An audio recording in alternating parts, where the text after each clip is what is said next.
মার্কিন president Donald Trump সম্প্রতি বেশ কয়েকবার হুমকি দিয়েছেন, আমি ইরানের হাতে পারমাণবিক বোমা চাই না। পারমাণবিক কর্মসূচি সীমিত রাখার জন্য তাদের চুক্তি করতে হবে। তারা যদি চুক্তি না করে তাহলে আমরা ইরানে বোমা ফেলব। আমরা এমনভাবে বোমা হামলা চালাবো যা তারা আগে কখনো দেখেনি। এমন এক পরিস্থিতিতে যুক্তরাষ্ট্র ও ইরানের উচ্চ পর্যায়ের কর্মকর্তারা শনিবার ওমানের রাজধানী মাস্কাটে বৈঠক শুরু করেছেন। এই বৈঠকে ইরানের পারমাণবিক কর্মসূচি নিয়ে নতুন চুক্তির আলাপ শুরুর জন্য গুরুত্বপূর্ণ। পশ্চিমাদের আশঙ্কা ইরান পারমাণবিক অস্ত্র তৈরি করতে চাইছে, কিন্তু ইরান এই অভিযোগ অস্বীকার করেছে। তাদের দাবি অন্য 10টি দেশের মতো তারাও শান্তিপূর্ণ পারমাণবিক কর্মসূচি পরিচালনা করতে চায়। ইরানের হামলা চালানোর ট্রাম্পের সাম্প্রতিক হুমকি নিয়ে মধ্যপ্রাচ্যে উত্তেজনা দেখা দিয়েছে। সৌদি আরব সহ উপসাগরীয় অঞ্চলের দেশগুলো ইরানের হামলা চালানোর জন্য যুক্তরাষ্ট্রকে নিজেদের আকাশসীমা ব্যবহার করতে দেবে না বলে ঘোষণা দিয়েছেন। কিন্তু অঞ্চলটির অনেক দেশেই যুক্তরাষ্ট্রের সামরিক ঘাঁটি রয়েছে। মধ্যপ্রাচ্যের কোন কোন দেশে কত মার্কিন সামরিক ঘাঁটি আছে, তাদের সক্ষমতা কেমন, তা সংক্ষেপে দেখে নেওয়া যাক। যুক্তরাষ্ট্র কয়েক দশক ধরে মধ্যপ্রাচ্যে নিজেদের সামরিক ঘাঁটি পরিচালনা করছে। এই অঞ্চলের সবচেয়ে বড় মার্কিন ঘাঁটি রয়েছে কাতারে। এটির নাম আল উদাইদ বিমান ঘাঁটি। 1996 সালে প্রতিষ্ঠিত এই ঘাঁটিতে বিপুল সংখ্যক মার্কিন সেনা রয়েছে।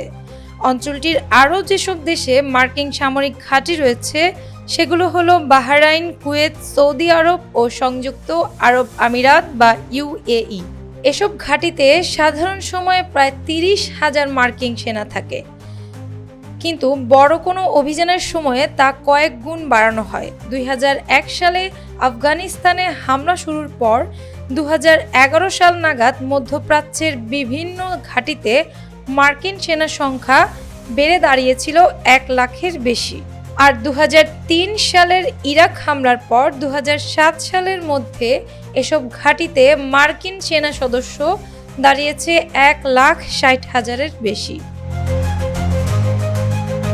উল্লেখিত দেশগুলোর বাইরে সিরিয়ার ছোট ছোট একটি ঘাঁটিতে প্রায় 2,000 মার্কিন সেনা রয়েছেন, যাদের অধিকাংশই উত্তর পূর্ব সিরিয়ায় অবস্থান করছেন। ইরাকে রয়েছে প্রায় 2,500 মার্কিন সেনা, যাদের একটি বড় অংশ থাকেন রাজধানী বাগদাদের 3য় US ইউনিয়ন বা ফরওয়ার্ড অপারেটিং বেজে মানে FOB। যুক্তরাষ্ট্রের সামরিক সদর দপ্তর পেন্টাগন সম্প্রতি বলেছে, মধ্যপ্রাচ্যের বিভিন্ন দেশে ট্রাম্প গত কয়েক সপ্তাহ সামরিক শক্তি বৃদ্ধির নির্দেশ দিয়েছেন। সেই অনুযায়ী ব্যবস্থা নেওয়া হয়েছে।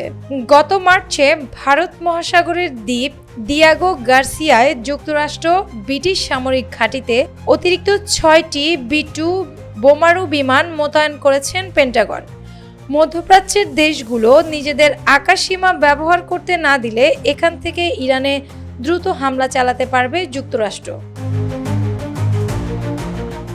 যুক্তরাষ্ট্রের প্রতিরক্ষা মন্ত্রী পিট হেগসেথ বলেছেন, আমরা যে ডিয়াগো গার্সিয়ার বোমারু বিমান মোতায়েন করেছি সেটাকে কিভাবে ব্যাখ্যা করা হবে সেটা ইরানের ওপর নির্ভর করছে। পেন্টাগন জানিয়েছেন, তারা ডিয়াগো গার্সিয়ার নিজেদের সামরিক ঘাঁটিতে একটি ক্ষেপণাস্ত্র প্রতিরক্ষা ব্যাটালিয়ন প্যাট্রিয়ট সহ অন্যান্য আকাশ প্রতিরক্ষা ব্যবস্থা পাঠিয়েছে।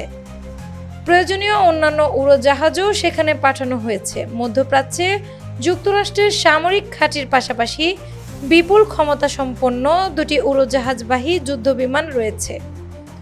প্রতিটিতে রয়েছে কয়েক হাজার সেনা ও বিপুল সংখ্যক যুদ্ধবিমান।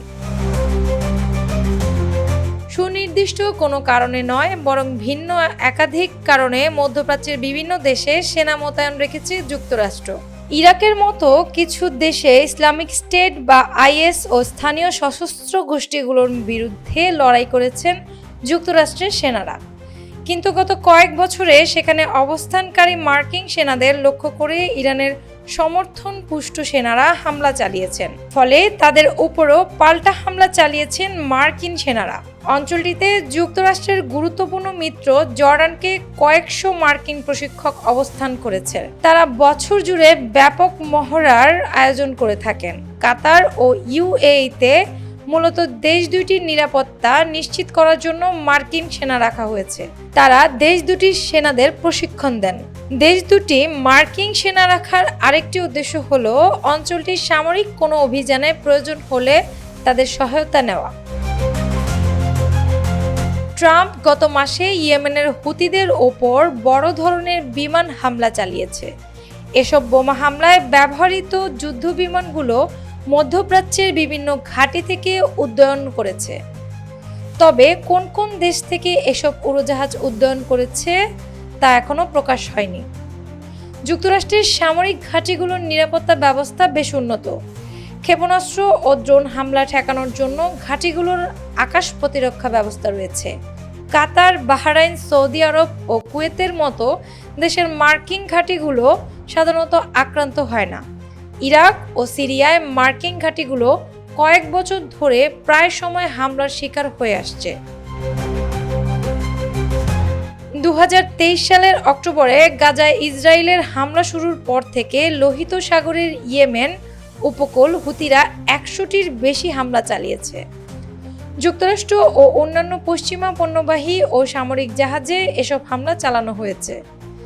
গাজায় ইসরায়েলের হামলা বন্ধের দাবিতে এসব হামলা চালানো হচ্ছে বলে দাবি করেছে হুতিরা হামলায় ক্ষেপণাস্ত্র ও ড্রোন ব্যবহার করে থাকে। ওই অঞ্চলের মার্কিন নৌবাহিনীর জাহাজ লক্ষ্য করেও হামলা চালিয়েছে তারা। তবে হুতিদের হামলায় কোনো মার্কিন রণতরী ক্ষতিগ্রস্ত হওয়ার খবর পাওয়া যায়নি।